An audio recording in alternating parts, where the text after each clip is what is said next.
जय वैद्यनाथ। आप लोग जो ये वीडियो देखने जा रहे हैं, लेकिन इससे पहले आप लोग को मेरा 3 वीडियो बना चुके हैं, चैप्टर 1, चैप्टर 2, चैप्टर 3।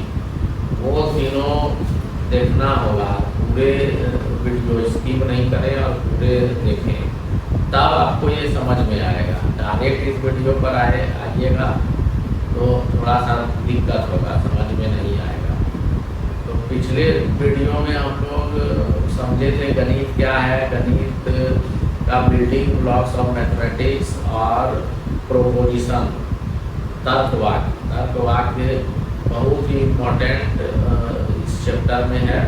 तो हम लोग आगे बढ़ते हैं और आज का क्लास में तर्कवाक्य के प्रकार को सीखेंगे। तो तर्कवाक्य टाइप्स ऑफ प्रोपोजिशन कितना होता है? 5 प्रकार का होता है। पहला कंजक्शन, दूसरा डिसजंक्शन, तीसरा इम्प्लीकेशन, चौथा इक्विवेलेंस और 5वां निगेशन।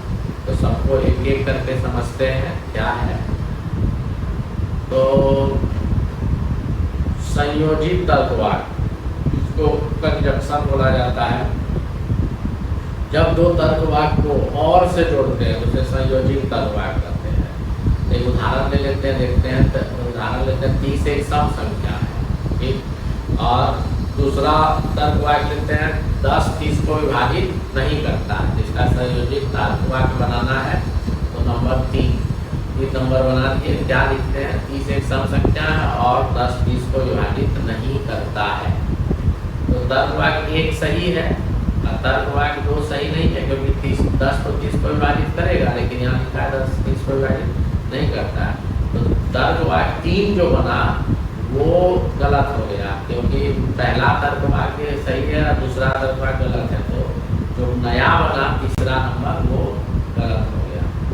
तो दो तर्कवाक्य को कैसे लिखते हैं? तो P और Q से। इसका संयोजित तर्कवाक्य क्या होगा? P conjunction Q। वो जो ये जो सिंबल है आपका, ये सिंबल को कंजक्शन पढ़ते हैं। इस सिंबल को कंजक्शन पढ़ते हैं, ठीक। तो इसको पढ़ते हैं P कंजक्शन Q। तो इसका ट्रूथ टेबल देख लेते हैं। अगर P सही है तो Q भी सही होगा, तो P कंजक्शन Q भी सही होगा। तो इसी तरह पूरा टेबल को देख लेंगे। अगर P सही है और Q गलत है तो P कंजक्शन Q गलत होगा। मतलब दोनों सही रहने पर ही ये सही होगा, बाद बाकी सब में ये फॉल्स होते जाएगा। तो ये तो इसका हो गया आपका ट्रूथ टेबल। और इसका वेन आरेख देख लेते हैं। तो वेन आरेख कैसे होगा? वेन आरेख जो है, ये आपका ये जो है ये px है, और ये वाला जो है आपका ट्रूथ सेट ऑफ qx है, ट्रूथ सेट। तो यहाँ पे जो ये वाला बना, ये हो गया आपका px और px कंजक्शन qx। ये इसका वेन डायग्राम हो गया, ठीक है। आगे बढ़ते हैं। Number 2 disjunction. तो डिसजंक्शन किसको बोलते हैं? जिसको हम हिंदी में विच्छेदन भी बोल सकते हैं। जब हम दो तर्कवाक्य को या से जोड़ते हैं तो उसे विच्छेदन तर्कवाक्य कहते हैं या डिसजंक्शन कहते हैं। तो चलिए उदाहरण लेते हैं। 30 एक सम संख्या है या 10 30 को विभाजित नहीं करता है। तो इस प्रकार तर्कवाक्य तभी गलत होगा जब दोनों तर्कवाक्य गलत हो। मतलब दोनों तर्कवाक्य अगर गलत होगा तभी ये जो डिसजंक्शन बनेगा वो भी गलत होगा। लेकिन अगर एक सही है एक गलत है तो तर्कवाक्य जो है डिसजंक्शन वाला हमेशा सही होगा। तो यहाँ उदाहरण है, 30 एक सम संख्या है या 10 30 को विभाजित नहीं करता है। तो ये दोनों जब मिला दिए तो ये ट्रू हो गया, जबकि इसको विभाजित करता है, यहाँ पर गलत है, ठीक है ना। फिर भी ये जो डिसजंक्शन बना ये सही हो गया। तो इसको देखते हैं, तो सत्यमान सारणी से देख लेते हैं ट्रूथ टेबल में। तो ट्रूथ टेबल में जब देखते हैं तो हमको पता चलता है कि पी में ट्रू है, क्यू ट्रू, तो हाँ देखिए ट्रू हो गया। तो पी में ट्रू है, क्यू में फॉल्स है, फिर भी ट्रू हो गया। तो एक ही कंडीशन में फॉल्स होगा, जब दोनों फॉल्स हो तभी ये आपका गलत होगा, नहीं तो एक सही और एक गलत होने पर जो डिसजंक्शन बनेगा वो हमेशा ट्रू होता है। अच्छा, पी डिसजंक्शन क्यू, अब क्यू डिसजंक्शन पी का सत्यमान सारणी एक ही होगा, मतलब कोई चेंज नहीं होगा। अगर पी को बदल दें, पी पहले तो क्यू बाद में, या क्यू को पहले कर दें पी बाद में, तो इससे कोई फर्क नहीं पड़ता है सत्यमान सारणी, ठीक है। तो इसका वेन डायग्राम देख लेते हैं। वेन डायग्राम जो है इसको पहले तो एक आयत में क्लोज करिए, आयत में क्लोज हो गया। और ये जो आपका पूरा नहीं है, जो पूरा नहीं है ये ट्रूथ सेट ऑफ px है, और ये जो पूरा वाला हो गया आपका ये ट्रूथ सेट ऑफ qx है। तो फिर ये जो बना, ये जो बन गया आपका, ये बन गया truth set of px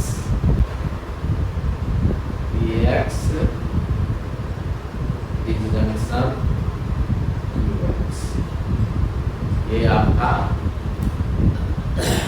Venn diagram बन गया।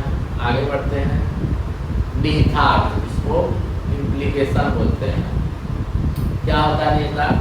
एकदम सिंपल है, अगर इफ देन से जोड़ा जाता है, अगर तो उसे निहितार्थ तर्क वाक्य कहते हैं। यदि 30 एक सम संख्या है तो 10 30 को विभाजित नहीं करता है, ऐसा हम लोग एक बनाए। तो यदि जुड़े तर्क वाक्य को परिकल्पना कहा जाता है, और तो यदि से जुड़े तर्क वाक्य को परिकल्पना कहा जाता है। यदि से कौन सा जुड़ा है यहाँ पर? 30 एक सम संख्या है, और 2 से जुड़ा है 10 30 को विभाजित नहीं करता है। तो पहला में यदि जुड़ा उसको परिकल्पना करते हैं, और 10 और 30 को विभाजित नहीं करता उसको 2 से जुड़ने पर निष्कर्ष करते हैं। तो एक निहितार्थ तभी गलत होगा जब परिकल्पना सही हो तथा निष्कर्ष गलत हो, तो तभी गलत हो सकता है। तो यहाँ पे क्या हो गया, यहाँ पे देखिए परिकल्पना सही है, 30 एक सम संख्या है, और निहितार्थ ये निष्कर्ष गलत है, तो ये भी जो निहितार्थ हो गया वो गलत हो गया। तो निहितार्थ तो एकदम सिंपल है, एरो से दर्शाते हैं और पढ़ते हैं P implies Q, P implies Q। तो एक if और then है, और दूसरा if only if, अगर यदि सिर्फ लगा रहे तो ये भी आपका निहितार्थ के अंतर्गत आता है। तो यहाँ जो एग्जांपल, यदि 30 एक सम संख्या है, बिल्कुल सही है, 10 30 को विभाजित नहीं करता, ये गलत लिया गया है। तो निहितार्थ में क्या होगा, तो एक ट्रू है एक फॉल्स है, तो फॉल्स हो जाएगा, ठीक है। लेकिन अगर निष्कर्ष गलत नहीं है, निष्कर्ष आपका ट्रू गलत नहीं है निष्कर्ष, तो फिर भी इसका निहितार्थ जो होगा वो सही होगा। देखिए ट्रू टेबल में टी दिया गया है। वेन डायग्राम को देखते हैं।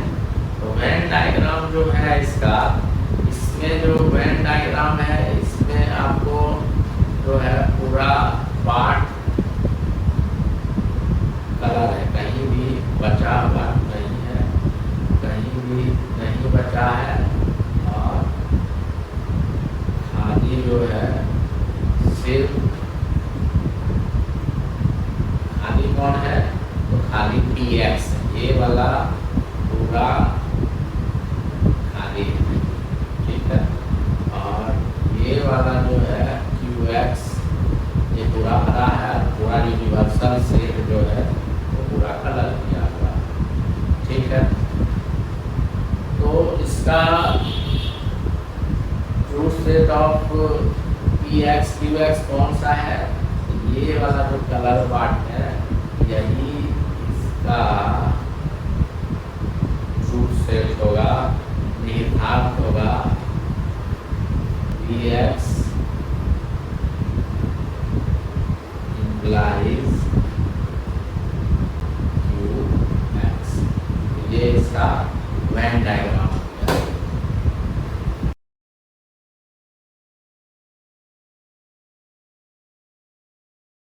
है।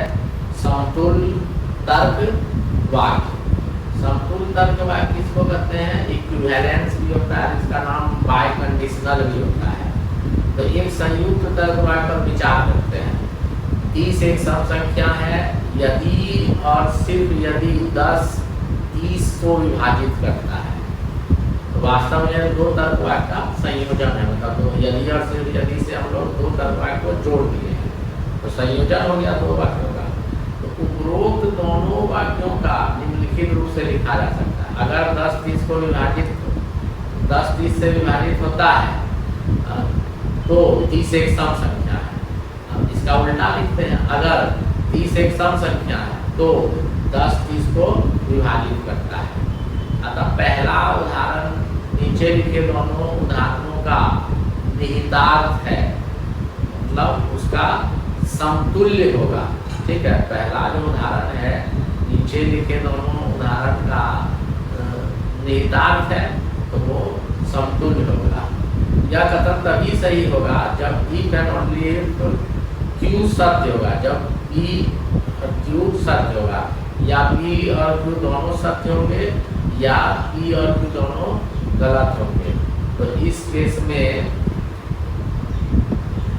तो इसको बोलते हैं, इस केस में ट्रूथ टेबल में लिखा हुआ है। देखिए हम एक तरफ पी ले लिए, क्यू ले लिए और पी का नहीं, पी का P implies Q, Q implies P, ये बना दिए। और उसके बाद जो लास्ट वाला टेबल है वो आपका समतुल्य हो गया, इक्विवेलेंस हो गया।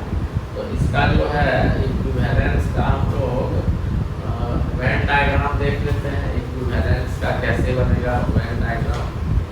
तो इक्विवेलेंस का वेन डायग्राम जो होगा, पूरा जो हमारा पार्ट है पूरा दोनों ब्लैंक रहेगा, पी एक्स और क्यू एक्स पूरी तरह से आपका ब्लैंक रहेगा, पी और क्यू ब्लैंक रहेगा, और ये वाला पार्ट कलर हो जाएगा। और जो आपका यूनिवर्सल सेट है ये पूरा कलर है।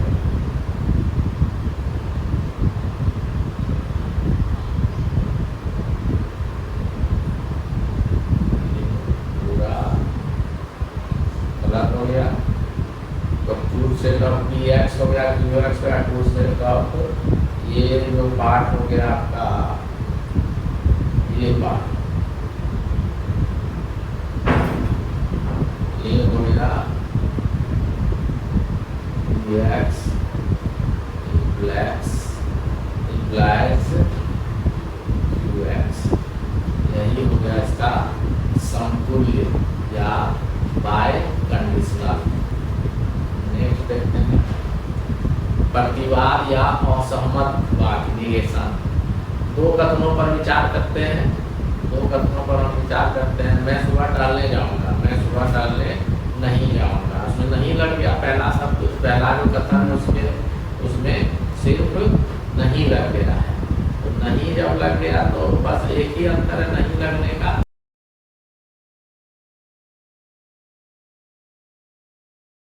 ए सही है तो बी गलत होगा, अगर बी सही है तो ए गलत होगा।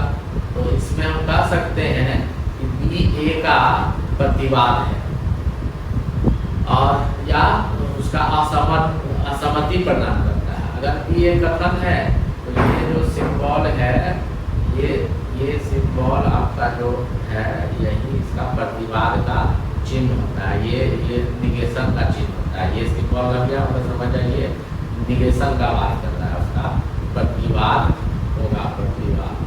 ठीक है, तो इसमें जो है एकदम सिंपल है, ये P है और ये पूरा जो सेट होगा U हो गया और इसका जो प्रतिवाद हो गया ये पूरा निगेशन ऑफ Px। P को अगर छोड़ दें तो पूरा जो बच गया वो निगेशन ऑफ Px हो गया। तो बस आज का क्लास में इतना ही रहने देते हैं और आगे सीखना है। ये स्पेशली B.Ed सेकेंड सेमेस्टर का सिलेबस है जो कि आपको हिंदी में कहीं नहीं मिलेगा। अगर आप लोग मतलब इसको सीखना चाहते हैं तो और दोस्तों को बताइए B.Ed के से जो सेकेंड सेमेस्टर में पढ़ रहे हैं, खास करके सिद्धू कानून यूनिवर्सिटी और विनोबा भावे यूनिवर्सिटी के लिए ये है। और ऐसे ही मैं तुम्हें सबके लिए ज़रूरत होता है, ये जानना